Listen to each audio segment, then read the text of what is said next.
오늘은 역사의 이해 마지막 선교에 관해서 그 5번째, 교회는 예수님이 세상에 파송한 선교사이다. 이 주제를 가지고 말씀을 전하려고 합니다. 성경은 교회를 그리스도의 몸이라 이렇게 쉽게 정의를 하고 있습니다. 몸이라고 하는 말은 생명을 가지고 있는 존재라는 뜻입니다. 몸만 있고 생명이 없으면 그것은 삶이 될 수도 없고 그것은 그 몸이 죽었기 때문에 아무런 기능적 역할을 할 수가 없습니다. 몸의 기능적 역할을 할 수 있는 것은 오로지 생명에 있습니다. 그러면 교회가 하나의 몸이라고 정의하면 교회가 가지고 있는 생명이 뭐냐? 그 생명이 바로 예수 그리스도의 생명입니다. 그리고 이 생명이 오늘 지상교회 안에서 어떻게 나타나느냐? 그것이 바로 복음입니다. 팀 켈러 목사님이 쓴 책을 통해서 교회의 생명을 복음이라고 강조하면서 교회는 성도로 하여금 선교적 삶을 살도록 양육하는 것이 교회의 사명이라고 정의를 했습니다. 그렇습니다. 전도와 선교라고 하는 것은 예수 그리스도의 생명을 공유하고 계승하는 방식입니다. 그러므로 교회는 이 세상에 파송한 주님의 선교사의 이름을 가지고 있는 곳이고 주님이 이 세상에 교회를 세우신 교회의 토대가 된 사도들, 교회의 기초가 된 그 사도들은 예수님이 제자로 부르시고 양육하시고 교회를 설립하실 목적으로 부른 사람들인데 이들은 다 복음을 전하는 선교사들이었다는 것을 우리가 기억해야 합니다. 주님이 교회를 설립하신 그 교회를 이루신 사도들은 다 공통 분모가 바로 복음을 전하다가 그 복음을 전하는 현장에서 자신의 생명을 순교의 제물로 드렸던 바로 전도자들이었다 하는 것을 알 수가 있습니다. 우리가 북한에 있는 지하교회를 생각합니다. 평양 거리에 복음의 자유가 주어지도록 기도했습니다. 지금 공산당 정부가 북한에 들어오고 70년이 지난 지금까지 북한은 교회를 허락하지 않습니다. 그러나 지금까지도 지하교회가 존재하고 있고 비공식이겠지만은 통계적으로 20만 명이 넘는 성도들이 북한에 있을 것으로 추정하고 있습니다. 여러분, 북한에 교회가 있다. 그렇게 말할 때 북한의 교회는 다 포기해야 하고 다 잃었습니다. 건물 다 빼앗겼습니다. 직분 다 잃었습니다. 조직 다 잃었습니다. 교회라고 볼 수 있는 눈에 보이는 것은 하나도 없습니다. 남김없이 다 빼앗겼습니다. 그러나 북한에 지금도 성도들이 있는 이유가 무엇일까요? 지금도 수많은 성도들이 믿음을 지키고 주님이 주시는 그날을 바라보며 기도하고 있는 이유가 무엇일까요? 복음을 전하는 일을 포기하지 않았기 때문에 지금도 저 속에 믿는 사람이 있는 것입니다. 복음을 전하는 일을 계속했기 때문에 지금도 70년이 지나서 건물 뺏기고 직분 뺏기고 조직 다 잃었지만 그곳에 구원의 역사가 있고 생명의 이야기가 있는 줄로 믿습니다. 복음을 전하는 사람이 없으면 저 땅에는 믿는 사람이 있을 수가 없습니다. 중국의 교회가 모태동 시절 문화혁명이 일어나면서 교회 척결 운동이 일어나서 지상의 교회를 거의 다 없앴습니다. 교회 지도자들은 수십 년 동안 감옥에 살았습니다. 그리고 건물은 다 파괴됐습니다. 그들에게 눈에 보이는 교회란 사라지고 말았습니다. 그렇다고 교회가 없어진 겁니까? 그 50년 후에 중국 교회에 자유가 주어지면서 숨어있던 교회들이 드러나게 됐습니다. 놀라운 것은 공산당원보다 지금 기독교인의 숫자가 더 많다는 통계를 본 적이 있습니다. 이유가 무엇입니까? 그 핍박 가운데 잡히면 죽을 수 있는 그 열악한 상황 가운데서도 그들 내면적으로 복음을 전하는 사람이 있었기 때문에 한 세대가 지나가고 다른 세대가 등장해도 그 속에는 기독교인의 인구가 거의 100배나 그렇게 더 많아질 수 있었던 그런 교회 역사를 우리에게 보여주는 것입니다. 그렇습니다. 교회는 건물은 포기할 수 있어요. 직분은 포기할 수 있어요. 그러나 교회의 사명인 복음을 전하는 것은 포기할 수가 없습니다. 교회는 언제나 예루살렘 교회부터 전도에 의해서 예수 생명을 지키고 확장하고 공유해 왔습니다. 전도하지 않으면 교회도 사라지는 것입니다. 오늘 우리가 세상을 봅니다. 과거보다 얼마나 우리가 좋은 환경에 삽니까? 그러나 지금 대한민국은 위기에 있습니다. 정말 빌딩 같은 집들이 우리의 거주 공간이 되고 얼마나 시설이 좋은 환경들이 만들어졌는지 옛날 사람들이 지금 깨어나서 본다면 아마 지금 세상을 천국으로 이해할 것입니다. 아마 옛날에 병을 못 고쳐가지고 나중에 어슬이 발달된 병 고쳐주세요 하고 냉동인간이 되었던 사람이 한 40-50년 후에 깨어난다면 이 세상은 자기가 살았던 세상이 아니라 천국이 아니겠나 이렇게 생각할 정도의 세상이 됐어요.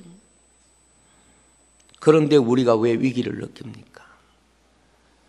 생명이 태어나고 생명이 번성하는 일을 가볍게 여기기 때문에 대한민국은 이대로 가면 먼 후일에 이 지구상에서 사라지는 나라가 되고 사라지는 민족이 될 것이다. 이렇게 추정하고 있습니다. 모든 생명은 생명에 대한 열심, 그 생명에 대한 집중력의 그 종족과 그 생명에 이 세상의 존재를 지키는 열쇠가 됩니다. 우리가 자연의 세계를 보면 환경이 열악할수록 식물은 생명의 모든 에너지를 열매 맺는 일에 다 사용하고 동물도 환경이 열악할수록 그 생명의 모든 에너지를 생명을 낳고 키우는 일에 전적으로 에너지를 다 사용하는 것입니다. 그러므로 열악하다고 해서 그것이 사라지는 것이 아니라 생명을 키우는 일에 게으르면 그 생명은 사라지는 것입니다. 선교지를 방문하게 되면 대부분 선교지 환경이라고 하는 것은 가난하고 어려운 환경 속에 살아가는 사람들입니다. 너무 가난하고 너무 어려운 상황 속에 있었기 때문에 우리가 그런 상황의 삶의 구조를 지금 우리의 삶에서는 도저히 볼 수 없기 때문에 이것이 삶인가 이렇게 생각될 정도입니다. 그러나 그들의 삶이 가지고 있는 공통적인 특징이 있는데 아이들이 매우 많다는 거예요. 못 사는데 다른 건 다 부족한데 우리보다 한 가지 넘쳐나는 것은 아이들이 넘쳐나고 있다는 거예요. 지난번에 필리핀에 갔을 때 이야기를 들으니까 기가 막히더라고요. 필리핀 인구의 70%가 20살 미만이래요. 인구의 70%가 20살 미만이라 그러니까 여러분 그 나라의 인구적 미래를 보면 얼마나 대단하겠습니까? 잘 살고 못 사는 문제가 아니라 인구적 미래를 말하는 것입니다. 그들을 보면서 깨닫게 되는 것은 가정이 잘 살고 못 살고 좋은 문화를 가지고 좋은 환경을 가지고 살고 못 사는 차이는 있지만 이런 삶을 초월해서 가정의 미래는 좋은 건물이나 좋은 집이 아니라 결국 생명인 자녀들에게 있다는 것을 알 수가 있습니다. 그래서 그들의 삶을 보면 아주 단순합니다. 너무 어렵기 때문에 단순합니다. 그 삶의 특징이 뭡니까? 오로지 자녀를 낳고 키우는 것. 그것에 그들의 모든 삶의 에너지를 다 사용합니다. 그들의 삶은 버겁고 힘겹기 때문에 삶의 에너지를 다른 곳에 쓸 만한 능력이 없습니다. 그저 삶의 에너지를 자식을 낳고 키우는 일에 다 쏟습니다. 지난번에 필리핀 마닐라 외곽의 빈민촌에 갔는데 빈민촌이라는 게 말이에요. 가난한 사람들만 모여있다 그렇게 생각하면 안 되고 담 하나 사이에 최고 잘 사는 사람들이 항상 있고 그 다음에 아주 가난한 사람들이 있습니다. 그래서 대도시 이 경계 지점에 가난한 사람들이 있습니다. 왜? 그 부자들의 삶의 뒷바라지를 해주고 살아가는 사람들이 바로 가난한 사람들이거든요. 놀라운 것은 제가 보기에는 2평도 안 되는 그런 방 하나가 삶의 전부인 그런 집에도 자녀는 보통 5-6명씩은 다 되는 것 같아요. 이 삶의 환경이라는 건 우리가 상상할 수 없는 그런 열악한 상황입니다.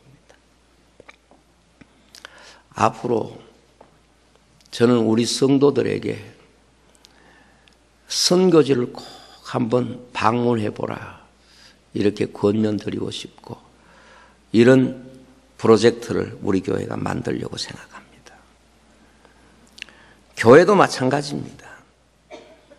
교회가 크고 교회가 적고 건물이 있고 없고 사정이 좋고 나쁘고를 넘어서서 교회가 가져야 할 사명이 뭔가 하면 선교적 사명입니다. 한국교회가 잘못 생각하기 쉬운 것은 교회가 크고 경제적 이유가 있어야 전도하고 선교한다고 하는 생각은 아주 잘못된 생각입니다. 교회는 복음을 전하지 않으면 다음 세대는 사라지는 교회가 됩니다. 지금 7월 달에 영국의 기도 선교라고 하는 곳에 우리 성도들도 가게 됩니다. 영국에 파송된 선교사님들이 하소연한 거예요. 뭔가 하면 영국 교회에 와서 좀 깨워주세요. 건물도 있고 역사도 깊고 다 있는데 그들이 전하지 못한 그 복음 때문에 지금은 교회가 텅텅 비어지고 있다는 거예요. 그래서 기도 선교를 갔다 오신 그 분이 이야기하기를 지금 살아있는 세대가 사라지면 영국 교회는 미래가 없다는 거예요. 우리가 이 세상을 떠나기 전에, 우리가 이 세상에서 사라지기 전에 젊은이들이 교회 안에 들어오고 다음 세대가 교회 안에 들어와서 예배드리고 기도해야 우리에게 다음 세대라는 것이 존재하게 되니까 와서 이 교회에서 기도해 주십시오. 그래서 한국교회가 가서 기도하면 그 연세 많은 영국교회 성도들이 평생 철야기도 같은 거 모르다가 한국교회 가서 뜨겁게 기도하면 함께 눈물 흘리면서 기도하는데 그들이 너무 고마워서 오신 분들에게 식사도 제공하고 뭐 여러 가지 고마움을 표시한다고 그래요. 여러분, 가정이 연약하고 힘이 겹다고 해서 그 가정이 다음 세대를 포기하면 그 가정은 없는 것입니다. 지난번에 제가 여러분들에게 보여드린 툰드라라고 하는 영상을 기억할 겁니다. 영하 40도, 50도, 60도 되는 그 시베리아 네네처 부족들, 그들이 일주일에 한 번씩 술록대를 이끌고 이동하면서도 그들이 가장 열악한 상황에서 자식을 낳아 키우지만은 그들의 목적은 오로지 자녀를 낳아 잘 키우는 것입니다. 그래서 가장 열악한 환경 가운데서 우리가 자식을 낳아 키우는 것은 어렵지만 그러나 자식이 있는 집은 어렵지 않습니다. 이렇게 이야기했지 않습니까? 가정도 그렇습니다. 어렵고 힘이 들면 포기해야 되는 것들이 있습니다. 집도 포기해야 되고 좋은 옷도 포기해야 되고 좋은 음식도 포기해야 합니다. 그러나 포기할 수 없는 것이 있습니다.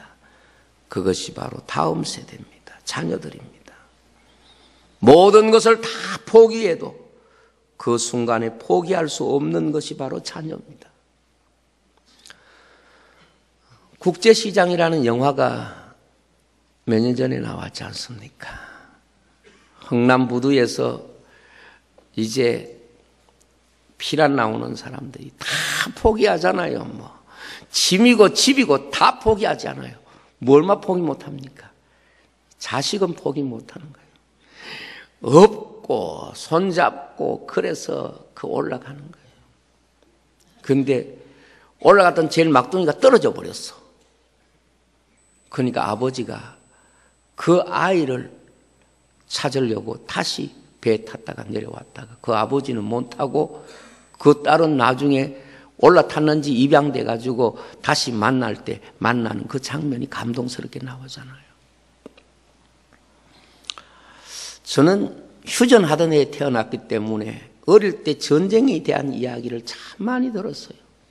우리 어른 세대가 다 자식을 키우면서 그 6.25 전쟁을 겪었거든요. 피란 갈 때 보면 집 버리고 놈 버리고 다 버리지만은 자식은 품에 안고 가는 거예요. 그것이 그들의 미래이기 때문에 그렇습니다. 여러분, 교회의 미래는 건물이 아니에요. 교회의 미래는 우리가 가지고 있는 조직이나 이런 직분이 아니에요.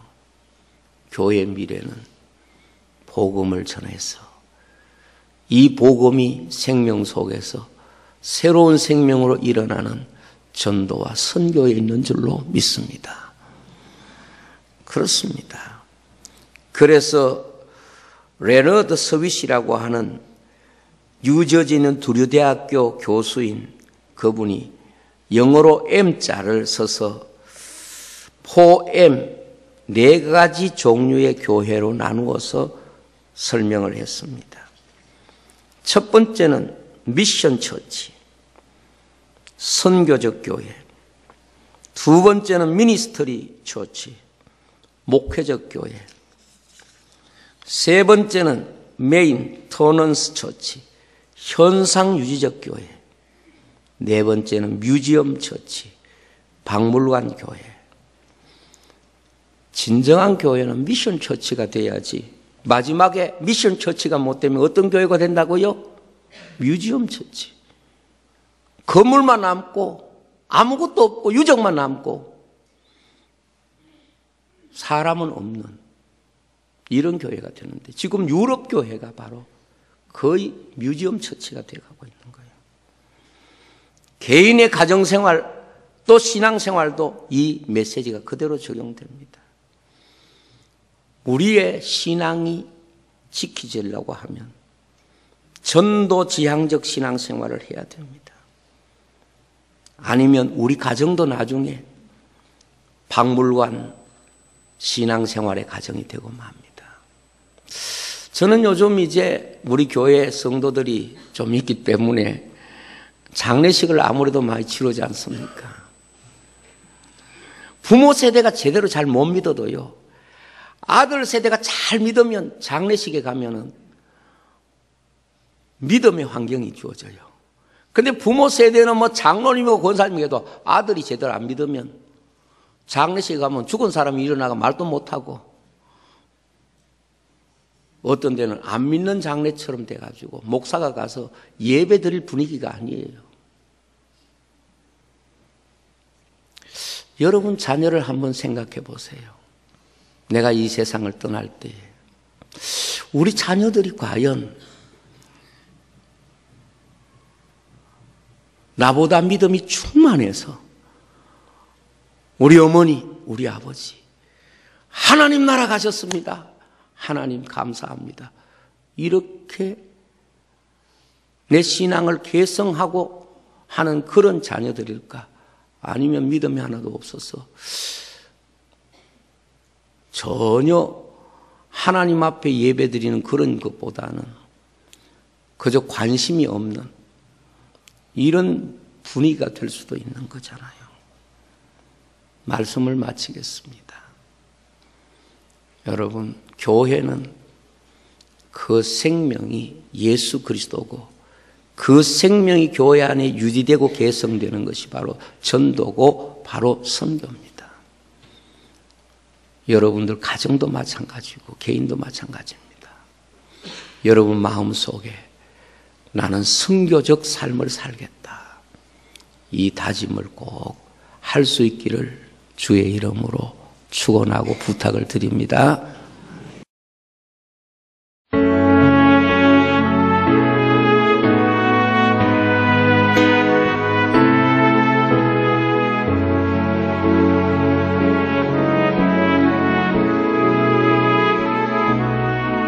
주님 앞에 섭니다.